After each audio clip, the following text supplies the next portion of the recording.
दोस्तों, bitcoin zero है या हीरो, स्कैम है या फिर फ्यूचर की करेंसी? आप जानते हैं, ये सवाल हर साल गूगल पर सबसे ज्यादा खोजे जाने वाले सवालों में से एक है। तो चलिए आज इसको एकदम सिंपल भाषा में समझते हैं। कोई मुश्किल शब्द नहीं, कोई जार्गोन नहीं। आखिर ये बिटकॉइन का पूरा चक्कर है क्या? अब देखिए, बिटकॉइन को समझने के लिए ना सबसे पहले हमें अपने आज के बैंकिंग सिस्टम की एक बहुत बड़ी प्रॉब्लम को समझना पड़ेगा। हम सब अपना पैसा बैंक में रखते हैं, है ना? पर असल में कंट्रोल किसके पास होता है? बैंक के पास। सोचिए, अगर बैंक डूब गया तो हमारा पैसा भी डूब गया, जैसा हमने पीएमसी बैंक वाले केस में देखा भी था। तो हुआ ये कि 2008 में जब बड़ी आर्थिक मंदी आई, तो इसी सेंट्रलाइज सिस्टम की कमियों को दूर करने के लिए सतोशी नाकामोटो नाम के एक इंसान या शायद एक ग्रुप ने बिटकॉइन बनाया। और मकसद एकदम साफ था, एक ऐसा सिस्टम बनाना जहां लोगों का अपने पैसे पर पूरा 100% कंट्रोल हो। तो फर्क क्या है? फर्क बहुत सीधा सा है। ट्रेडिशनल बैंकिंग में बीच में एक बिचौलिया है, बैंक। लेकिन बिटकॉइन के साथ आप सीधे सीधे अपने पैसे के मालिक हैं। बीच में कोई बैंक नहीं, कोई सरकार नहीं। बिल्कुल, बिटकॉइन का सीधा सा मतलब है आपका पैसा, आपका कंट्रोल।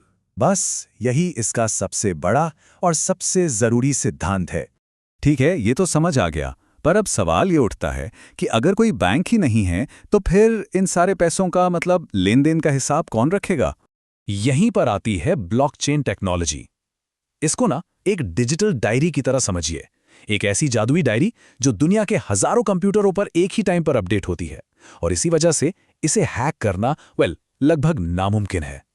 अच्छा, और जो लोग अपने पावरफुल कंप्यूटर लगाकर इस पूरे सिस्टम को चलाने में मदद करते हैं ना, उन्हें कहते हैं माइनर्स। वो हर लेन देन को वेरीफाई करते हैं और इसके बदले में इनाम के तौर पर उन्हें मिलते हैं एकदम नए बिटकॉइन।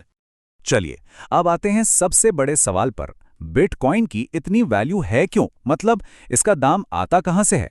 जवाब छिपा है इसकी कमी में। देखिए, हमारी सरकारें तो जब चाहें जितने चाहें नोट छाप सकती हैं, है ना? और इसका नतीजा क्या होता है? महंगाई बढ़ने का खतरा हमेशा बना रहता है। लेकिन बिटकॉइन के साथ कहानी पूरी तरह अलग है। पूरी दुनिया में कुल मिलाकर सिर्फ 2 करोड़ 10 लाख बिटकॉइन ही बन सकते हैं। इससे ज्यादा एक भी नहीं, नॉट अ सिंगल वन। तो फर्क एकदम साफ है। एक तरफ सरकारी पैसा है जिसकी सप्लाई अनलिमिटेड है, और दूसरी तरफ है बिटकॉइन जिसकी एक फिक्स्ड लिमिट है। और क्योंकि ये चीज लिमिटेड है, इसी कमी की वजह से इसकी वैल्यू बनती है।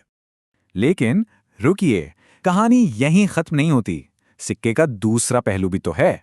और भारत में बिटकॉइन से जुड़े कुछ बड़े रिस्क्स को समझना तो बहुत ही जरूरी है।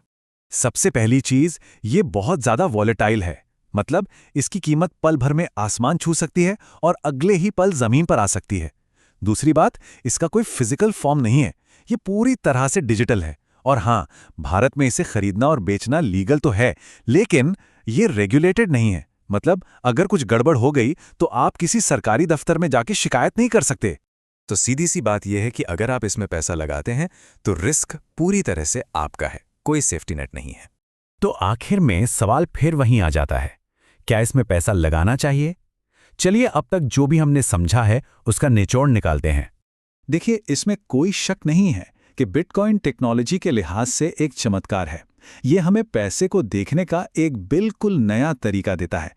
पर यह भी उतना ही बड़ा सच है कि ये एक हाई रिस्क इन्वेस्टमेंट है, और इसमें हाथ डालने से पहले इसे अच्छी तरह समझ लेना बेहद जरूरी है। तो सवाल अब भी वही है, क्या ये एक टेक्नोलॉजिकल चमत्कार है या एक बहुत बड़ा फाइनेंशियल रिस्क? शायद जवाब ये है कि ये दोनों ही हैं। और फैसला तो बहुत सोच समझ कर ही लेना होगा।